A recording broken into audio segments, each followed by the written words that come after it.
पहाटेचे 3 वाजले होते. Chennai central railway station. प्लॅटफॉर्मवर सगळीकडे लोक झोपलेले होते. मध्ये एक वृद्ध माणूस बसला होता. वय 78 वर्ष. पांढरा धोतर आणि शर्ट, हातात बांबूची टोपली. टोपलीत गरमागरम इडली भरलेल्या. इडली, गरम इडली. 1 रुपया, फक्त 1 रुपया. कोणीच घेत नव्हतं. वर्ष 2026. 1 रुपयात चॉकलेटही मिळत नाही आणि इडली. लोक त्याला वेडा समजून हसत होती. माझं नाव अरविंद. मी एका इन्फोसिस सारख्या IT कंपनीत काम करतो. रात्रीची शिफ्ट संपवून घरी जात होतो. AC गाडी, चांगली नोकरी, पण भूक लागली होती. स्टेशनवरील स्टॉलवर इडली 50 रुपयाला मिळत होती. त्या आजोबांकडे लक्ष गेलं. टोपलीत साधारण 100 इडल्या. एकही ग्राहक नाही. त्यांच्या डोळ्यात पाणी होतं. मी खाली उतरलो. आजोबा, 1 रुपयाला इडली? तोटा होत नाही का? ते हसले. बाळा, हा तोटा नाही, हा नफा आहे. कसा आजोबा? तांदूळ, गॅस, सगळ्याचे भाव वाढले. 1 इडली किमान ₹5ला तरी पडते. तुम्ही 1 रुपयाला विकता? ते टोपली बंद करून म्हणाले, एक गोष्ट सांगतो. 1975 साल. मी 25 वर्षाचा. रेल्वेत हमाल होतो. महिन्याला 100 रुपये पगार. एक दिवस जोरदार पाऊस. काम नाही, पैसे नाही. सलग 3 दिवस उपाशी. स्टेशनच्या बाकावर बेशुद्ध पडलो. तेव्हा एक बाई आली. ती प्लॅटफॉर्मवर इडली विकायची 1 रुपयाला. तिने मला उचललं, पाणी शिंपडलं, 4 इडल्या खायला दिल्या. पैसे विचारले नाहीत.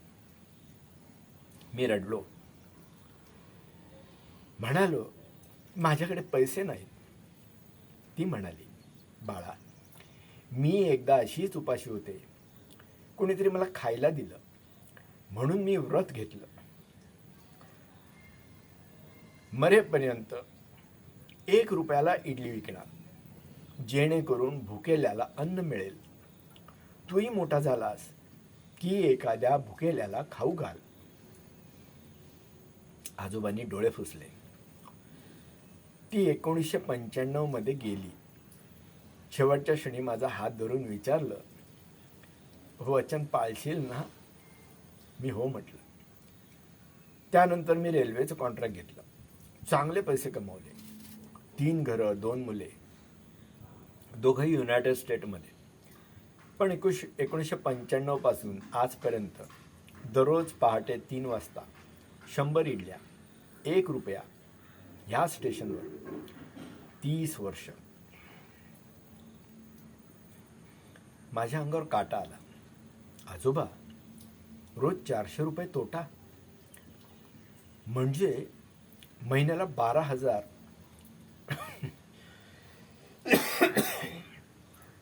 वर्षाला 1.5 लाख. 30 वर्षात 45 लाख.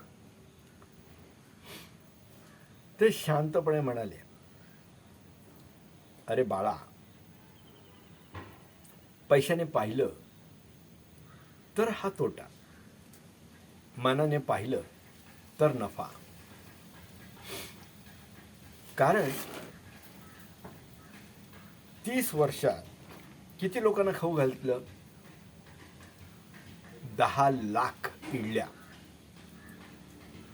10 लाख पोट, 10 लाख आशीर्वाद.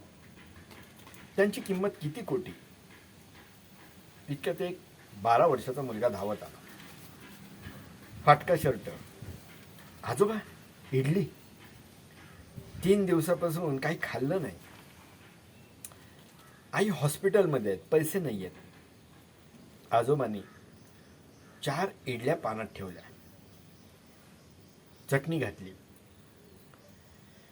हळूहळू खा बाळा. तो मुलगा खात होता आणि रडत होता. उद्या पैसे देतो. अरे, तू मोठा झालास की मग बघूया. तू मोठा झाल्यावर एखाद्या भुकेल्याला खाऊ घाल, तेवढंच पुरे. तीच या इडल्यांची किंमत. तो मुलगा त्यांच्या पाया पडला.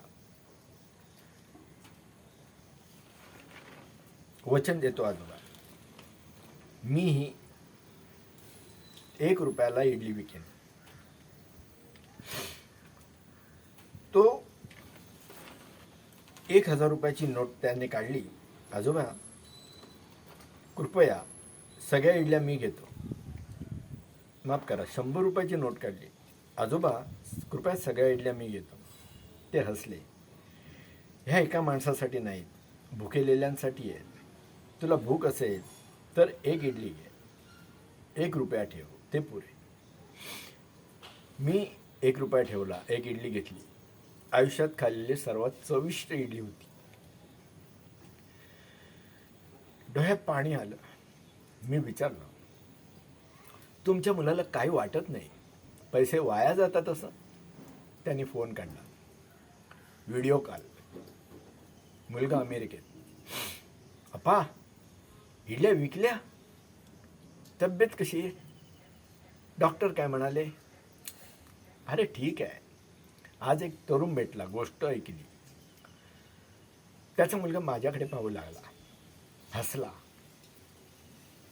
सर, धन्यवाद. कृपया माझ्या वडिलांची काळजी घ्या. आम्ही दर महिन्याला 50,000 पाठवतो इडल्यांसाठी. त्यांची इच्छा म्हणजे आमचं भाग्य. त्यांचं व्रत म्हणजे आमचं व्रत. आजोबा म्हणाले, पाहिलंस, माझी मुलंही वचन पाळत आहेत.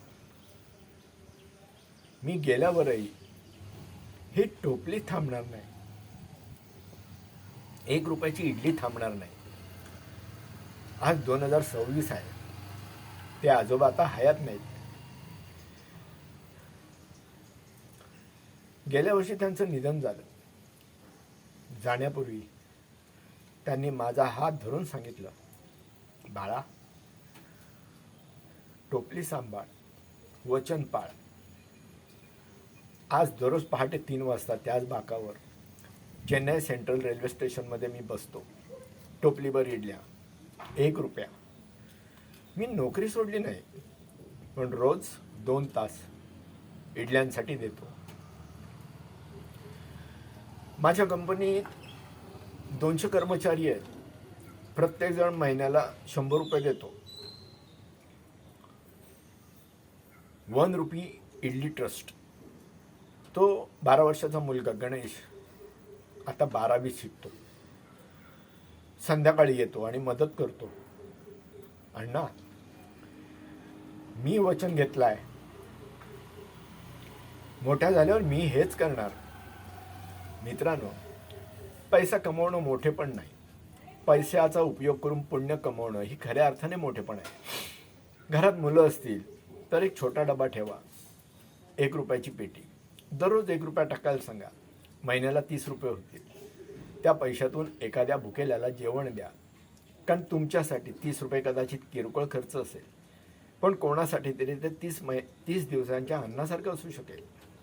एक संकल्प करा, किमान 1 भुकेलेल्या व्यक्तीला अन्न द्या. पैसा जाईल पण पुण्य राहील. टोपली रिकामी होईल पण मन मात्र भरून जाईल.